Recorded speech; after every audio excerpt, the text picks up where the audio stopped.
Your Steve Jones Show podcast will start shortly. The Steve Jones Show podcast is sponsored by Brewers Outlet, your beverage supermarket on Reagan Street in Sunbury. Gerry Dulac, let's get him now from the Steelers Radio Network, Pittsburgh Post-Gazette. Happy New Year, my good friend. So great to have you back. Well, Steve, always good chatting with you. Happy New Year to you as well. And, of course, every time I hear your voice, it just takes me to Saturday afternoons in the fall.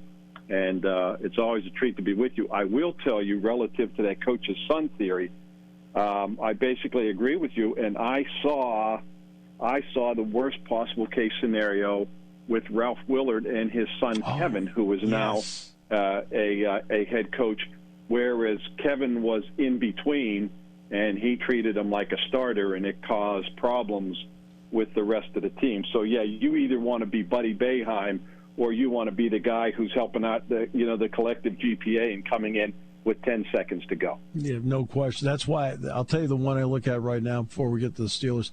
I always find it interesting, the Iowa situation with the McCaffrey sons, because they're not the best, but they're one starts, the other one comes out to be whatever. So I'll deal with that next Saturday when I get out there. All right. Right. All right. So the Steelers are in, and the news today is Clyde Edwards-Helaire is out. Tyreek Hill is in, and JuJu Smith-Schuster might be in. So let's start with JuJu. What do you know about him, Gerry? Well, he has been cleared to play, and partly because he's really made, a miraculous recovery. He healed very quickly. When they did the surgery on his shoulder, they did not think that he would play again this season, possibly in the postseason, but not even then. But he has healed very quickly, and he wants to play. Now, we shall see where he is in terms of conditioning. I think if he does play, it's going to be a limited amount. The Steelers are hoping he can play. I've been told yesterday they weren't planning on it. That doesn't mean that he won't play. But this is JuJu, and this is his decision. And I think it points up a couple things, which I've been told about him. One, this guy loves to play. He does not like to miss games. Two, he is a tough SOB. He plays that way, and he's cleared physically to play. But there's always that chance. Maybe you're just coming back a little too soon. Maybe. And three, look, he's a free agent, Steve, at the end of the year. So I'm sure he wants to show these teams that I'm good to go. By next year I'll be even better. But if I can play now, I'll be good next year. So there won't be any questions or doubts about how he comes back from that shoulder injury. But he has healed remarkably quickly, and that's why he's in the position that he is right now. I expect him to dress. This is more than just giving Kansas City something to think about, although I'm sure that's in play too. Maybe make their defensive coordinator, Steve Spagnuolo, spend a little extra time with what to do with their wide receiver sets if he plays.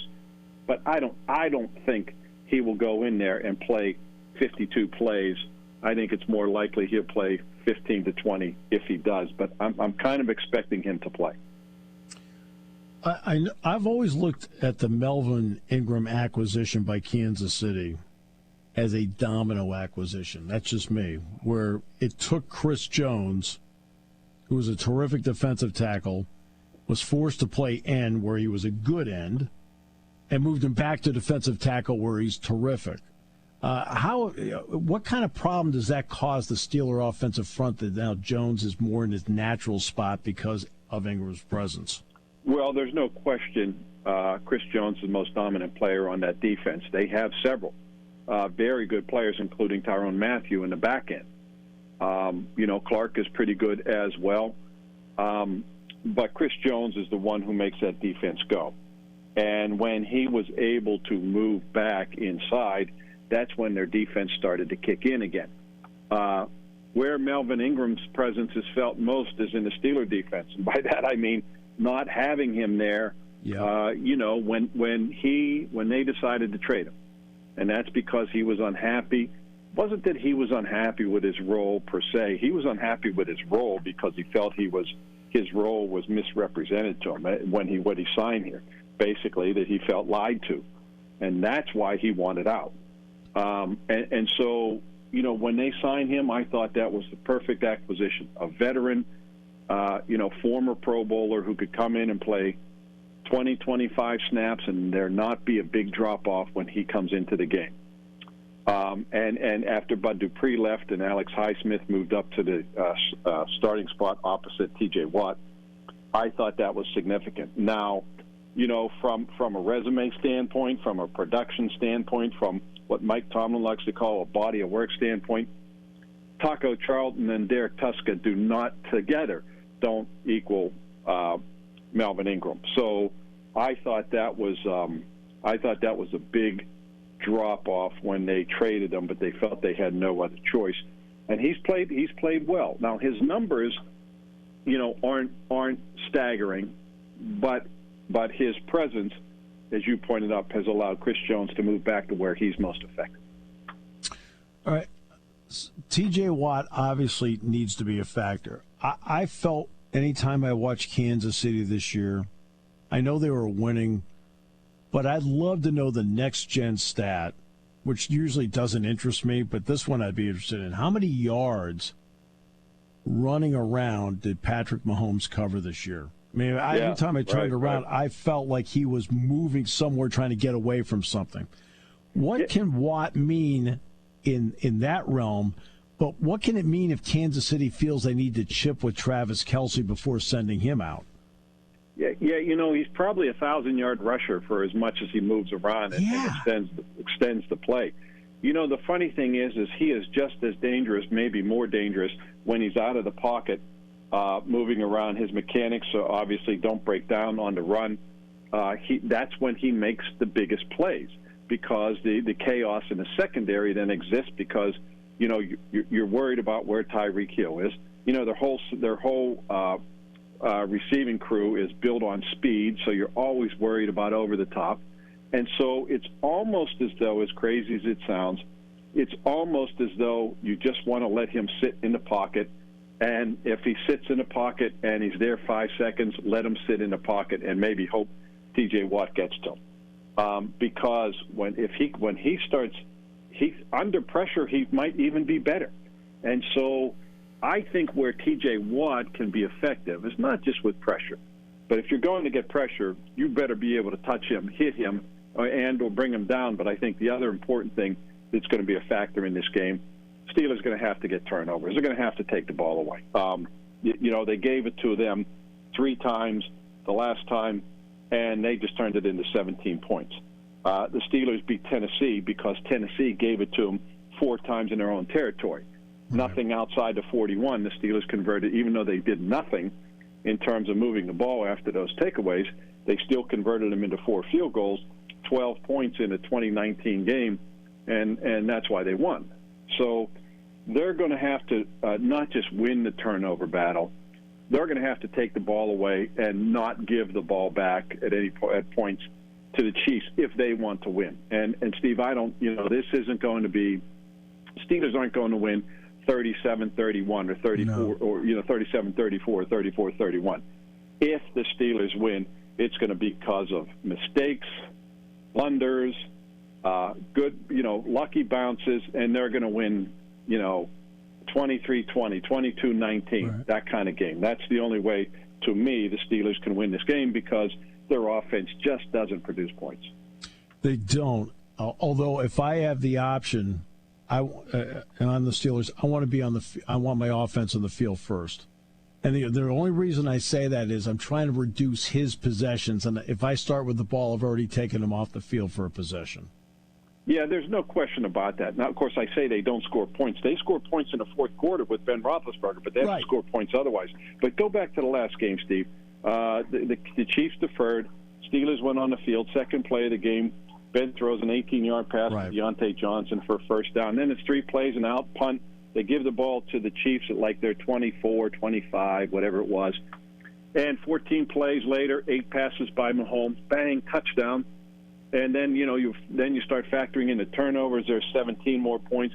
And, right off the bat, it's 23-0 at halftime, and they're done. Yeah. And so that's what they have to avoid. If they get the possession and if they win the toss, I think they'll probably defer. Maybe not. But they have, and when I said about Mahomes, with the 8 passes, he converted 3 first downs on that opening drive. Well, that's what they're going to have to try to prevent. Easier said than done, I realize, but right off the bat, that's what happened, and they got behind the chains, they got behind the 8 ball, and you're just not going to recover, for the most part, against a team like that. It's interesting because I look at Kansas City and I feel like they can look at this game like quarter by quarter. We winning at the end of the quarter, we winning at the half. I feel like the Steelers had to play this game possession by possession. Fair? Yeah, I think so. I don't think they can look at it. They can't sit there and say, well, we've been good in the fourth quarter. But what the Steelers do is they hang around. They keep the game close for the most part. Now, I say that, and yet 4 road games this year, they were blown out by halftime. Well, certainly 3 of them. Cincinnati 31-3, Minnesota 23-0. Kansas City 23-0, all at the half. And L.A. against the Chargers, they came back in the fourth quarter, and at one point it was 31-3, I think it was. But at halftime it was a modest 21-10. That's not a big blowout for them. Right. But that's what they've been doing this year on the road, and yet they've always been a team that kind of keeps the game close. And obviously that's what they're going to try and do here. And, Steve, look at what Ben Roethlisberger has done. Has it been a great year for him? No, of course not. But when you look at what he's done in the fourth quarter, and a couple weeks ago he was still leading the league in fourth quarter passing. Yep. But of their 9 victories, 7 have been because of his comeback drives in the fourth quarter, and we saw that last week against Baltimore, not just the game winner in what they thought was the game winner in the fourth quarter, but the game-winning drive again then in overtime. And his, he throws for 95 yards for 3 quarters. And then he completes 15 of his last 19 for 149 yards, 2 game-winning drives, if you will, and they win the ball game. And it's really, it's really remarkable to see at age 39 in a year where, again, statistically not very good, what he's been able to do in the fourth quarter really, magical, of course, is a strong term, but it's really been kind of nice to see for his sake and somewhat remarkable as well. Yeah, I totally agree with that. Totally. So the final question I'll ask to you is this, okay? Why the fourth quarter, what is different in the fourth quarter than the other 3 quarters? And I don't mean just for him, but I mean for the offense in general. Well, for the offense in general, it's him just taking control. It's right. Him calling the plays. It's him going no huddle. It's him, the touchdown last week to Chase Claypool. Ben changed his play at the line of scrimmage. The funny thing about that is that, the 2 tight ends didn't get the change. And so if you notice on that touchdown, he hit this just a little bit because he realized, wait a minute, those guys ran the pattern for the other play. And right. So then Claypool, of course, got the change of the signal, and he threw the touchdown to him. So that's the change in the offense. And the change in Ben, there is no change in Ben. Well, let me say this. There's a change in how he plays, but it's just hard to explain. He knows he's a slow starter. Now, that goes beyond being a slow starter. But, Steve, that's his signature. Only 1 quarterback in history has more game-winning drives, and only 2 have more fourth-quarter comebacks. And one of them is Tom Brady in each category, and Peyton Manning's the other. Right. So Elway, Marino, Kelly, you go right down the list. None of them have had more fourth-quarter comebacks than this guy. That's his signature. And when the game is on the line, that's when he is at his best, and that's when he's at his calmest. And it really is. It's remarkable to see. And I think this year, considering how poorly they've played, and at his age, that in that fourth quarter he is still doing that 7 times already this year, most in his career, is remarkable. There will be some Steeler fans that will look at when he's not there and finally will understand what they're missing. That's exactly right. Last week of being a perfect example. Yep. I mean, I've said this for years. I said they've had a lot of great players. He's the one guy they couldn't lose. That's exactly right. Gerry, always a pleasure. Thank you, my friend. Great work as always. We appreciate you so much. Well, Steve, thank you, and I'll look forward to our next chat. Yes, very much so. All right. Thanks, Gerry. All right, Steve. See you, man.